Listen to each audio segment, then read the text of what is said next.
Yo sé que esto corresponde que lo digan ustedes, pero el informe que van a ver de Rugrats está completísimo. Desde el origen de todos los personajes hasta historias que casi vemos, como por ejemplo un Carlitos más bien bulinero en vez de más bien tímido, como las teorías respecto a si Angelica se imaginó a todos estos bebés o no, como cómo fue el origen de Reptar y un montón de cosas más, todas en este informe sobre Rugrats con el mismísimo creador de la serie y uno de los que lo ayudó a desarrollarlo. Mirá. We now return to Mira Akien and Contre with our latest interview.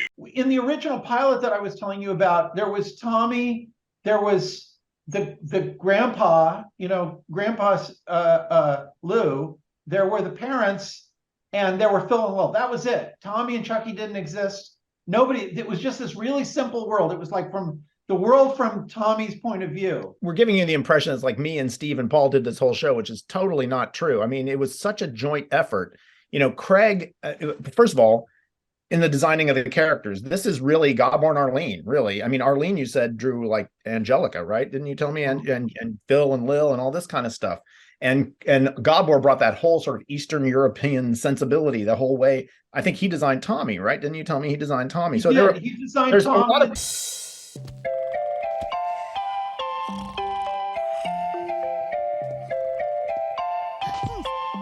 We had done this little 6-minute pilot for the show a year before, and that was tested with Nickelodeon, tested that with kids, and it tested through the roof, but they never broadcast it because it was too short. It didn't really fit into a time slot. So that, to this day, that's never actually, as far as I know, it's never been officially broadcast. But at the point when they greenlit us to go to series, one of my partners in making the show, Gabor Chupo, was a huge fan of Mark Mothersbaugh from Devo. And he said, I've got this great idea for the music for the show. And Mothersbaugh had done this album where he just used sampled music from like toy pianos, from like kid instruments, toy pianos and weird little, like toys, but he made music with those with an emulator. Now whip it into shape. Gabor said this would be a great sound for the show. It'd be like baby music, but weird. We managed to get hold of Mark Mothersbaugh. He said, yeah, let's do it. So we ended up, and that created the sound for the show. So it was really these same sampled kid instruments, like a little toy piano and stuff like that he had done already. He already had those samples. So he just composed music based on that. I was going to say the visuals are coming more from Peter Chung, though. Yeah. So the visuals for that, the guy who had done this pilot, which was really amazing, was this ace animator by the name of Peter Chung, who is just a brilliant animator. He does things in 2D, using perspective and circling around and moving around characters that no one else does. He's just kind of brilliant. And he had done the pilot and he put the title sequence together, and then he moved on. He never really was on the show after that. Vamos, Carlitos, trabajar es divertido. Además, yo voy a conducir. Pero, Toby, tú no sabes conducir. And that was the original idea for the show. When they picked it up to series, I kind of knew from having worked for Brooks, I need to have a cast of characters that kind of revolve around Tommy, that kind of pull him in different directions. And so we kind of came up with all the other characters, Tommy, mainly Chucky and Angelica really kind of defined the series, but they came later. Tommy's looking at the world and going, I want to go over that tree. I want to go over that hill. I want to explore the world. And Chucky's like, don't go there. It's scary. You're going to get hurt. And both Tommy and Chucky are older, and Angelica are older than Tommy. So they've sort of seen the world. And Angelica's like, yeah, go ahead. Go over the world. Go over the hill. Hurt yourself. I want to see that, So you have like one character say, like tormenting the other. And the other one's like, don't do it. In a way, Angelica is like she's an adventurer too, but she's become cynical. You know what I mean? She's become mean about it. Yeah. And Chucky's remained heartfelt and honest and emotional, but he's scared of the world. ¿Cómo ibas a ver que el flan era tan detestable? Bueno, por lo menos se puede comer sin los dientes. It became such a team effort especially after the first year, when we got to the second year of the show, that we all started taking it in more and more interesting directions. by Yeah. like saying, okay, well, let's explore these characters. What are they really like? And also doing episodes that were combinations of characters that hadn't really been done in the first season. So there's that episode where Tommy and Chucky and Angelica get handcuffed together and stuff like that, where you'd say, okay, well, what if you put these two characters together? What happened? There were so many other people besides our little group. The other writers, John Greenberg, he was a twin. We didn't even know that when we hired him, right, to be a writer's assistant. He was like, what I would do with my brother? And he got into this twin story. Pete Gaffney, who has a twisted, weird, hilarious sense of humor, was taking it into like, what? He'd say, I kind of, because we were like, what do we do with Phil and Lil? And he's like, I kind of like them. They're the ones who see the world in a weird, twisted way. They're like, let's eat that. And, let's eat that worm, And so he would write these really weird, funny stories about that. And then we had, Holly Huckins and all these other people, doing different things. Yeah, Rachel Lippman. We had all these directors like Norton Vergine would come up and say, I got an idea, and we actually had a really good relationship, I felt, with the board artists, with the directors. Chuck Swenson sort of ran that whole team. We had a good relationship. I thought it was I don't even know if we've ever been able to do that again.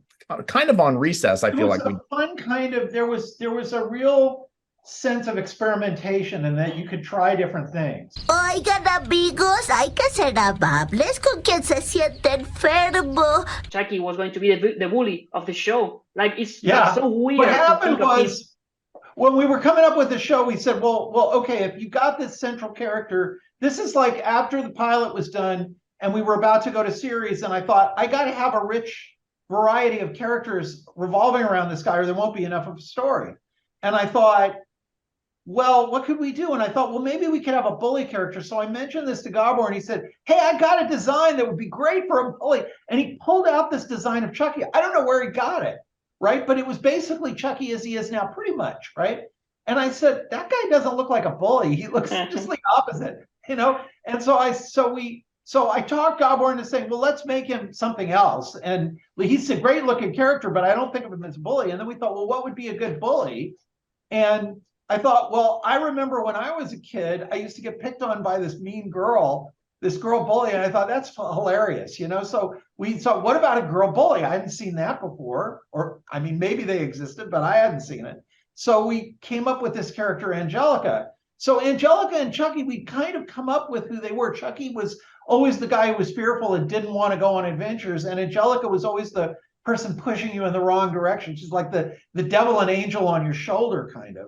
But they weren't really developed. And then Joe and Steve, his partner Steve, who died, who we mentioned before, kind of came on, and Steve said, oh, I like this Angelica character. She reminds me of this kid I know. And he went off and started doing interesting things with Angelica and kind of turning her into a character. And meanwhile, Joe was saying, I like this guy Chucky. It reminds me of myself, like a fearful guy who has to conquer his fears. And Joe started working on Chucky, and they became the two really breakout characters of the show. Tommy's kind of an everyman, but Angelica and Chucky really define the show.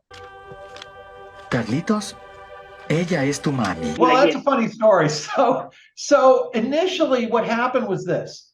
First, we designed the nuclear family, mom and dad and Tommy and grandpa, right? And they had a dog. Okay. Then we came up with, well, let's put some characters around Tommy. So we came up with Chucky, Angelica, and Phil and Lil.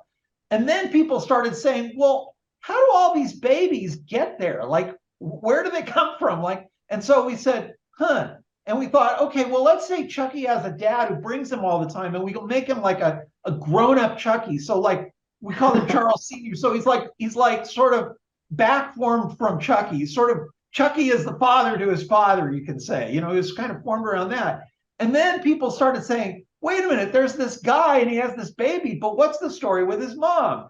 And so we all started, the writer, Joe and Steve and I and all the other writers were saying, okay, well, what's the story with his mom? And we said, well, if she's not around, there's two possibilities. Either they're divorced or separated, something like that, or they're, the mom's dead. So we said, well, divorce sounds better. Let's do divorce. And people said, oh, no, you can't do divorce. You can't talk about divorce. That's too weird for kids. We can't do that. Okay. Yeah.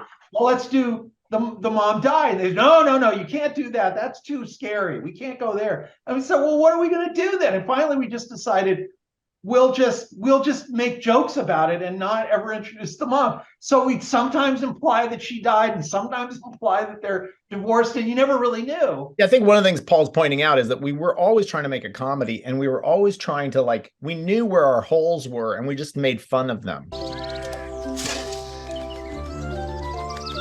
Está bien, Carlitos. No tengas miedo. Years later, after we left the show, they started saying, we got to come up with Chucky's mom. So they started doing all this kind of heavy emotional stuff about Chucky's mom dying and how Chucky's sad about it, which was never what we intended to do. They just went that way because they had, they were facing the same problem we were, and times had changed. And so everybody wanted to make a big, sad, maudlin thing about it. ¿Lo ven, chicos? Tengo una mamá y está aquí en las flores y en las nubes. What's your take on this idea that Angelica was the babies were a product of her imagination? The babies were. I've heard this whole weird theory that Tommy. They're the product of what? Of her imagination, that she was lonely or crazy, I don't know, and she like He's invented insane. Invented them. Yeah, a dead baby. You've heard all this. I mean, yeah. Look, I'll be honest with you, Fede. I never thought of that.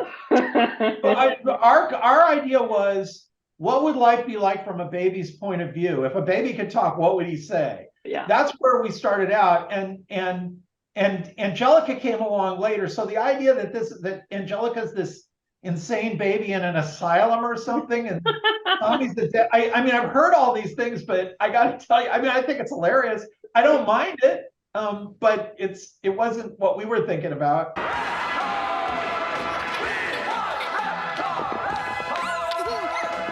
The first episode we did was a half-hour episode about Tommy's first birthday. Okay, and it's fine. It's okay.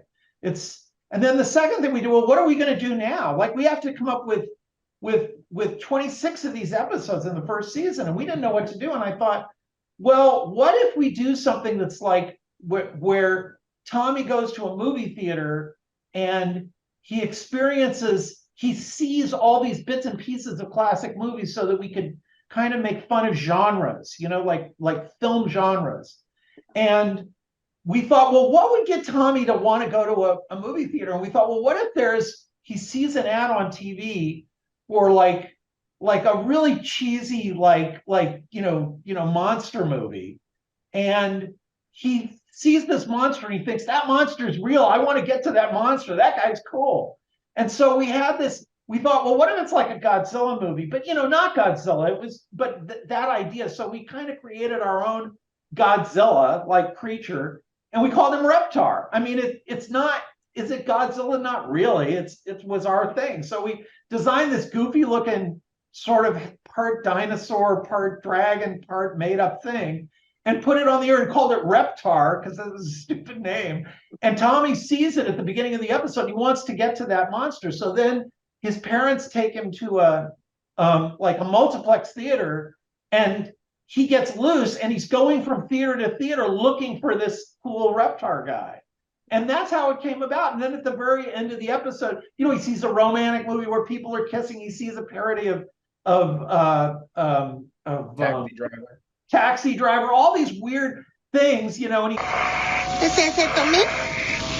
¿Qué? ¿Me hablas a mí? No, le hablaba a Tommy. If something worked, we kept it going. We didn't, now suddenly he's got a doll in his room for Reptar. And now suddenly he wants to go to Reptar Ice Show. And now, it just became a bigger and bigger thing. And Reptar was his thing. It was his toy that he loved. I think that's kind of right. It didn't start out as something, but it became something. And then the interesting thing was later, after we had left the show and, years later, kids started collecting Reptar, stuff. They go, oh, that guy's really cool. That monster's cool. In the same way that Tommy did when he saw sort of its reality starts imitating what you set up.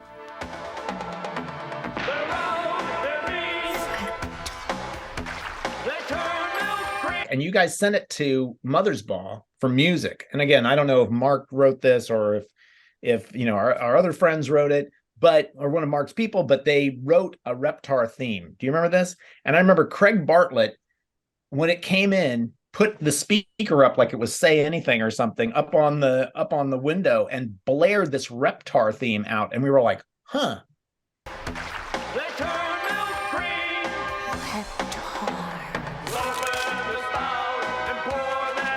When we were seeing Simpsons, I think what got all of us excited, all of us writer guys who came in to work on the show with Paul, is that we were looking at The Simpsons and we were thinking, oh, this is a cartoon show that's written like it's a sophisticated sitcom, like a sophisticated American sitcom. And at the same time, so we were kind of still, I think everybody had different influences, but certainly Seinfeld was on at the time. And we were all looking at it going, wow, that's sophisticated. It seemed like everything was moving up a notch, and you saw The Simpsons and you went, oh, this is great writing. And we were like, we want to do that for a kid's show. And so we were trying, I don't know if we were influenced by, I wouldn't say we were influenced specifically by Seinfeld, but certainly that was a bar.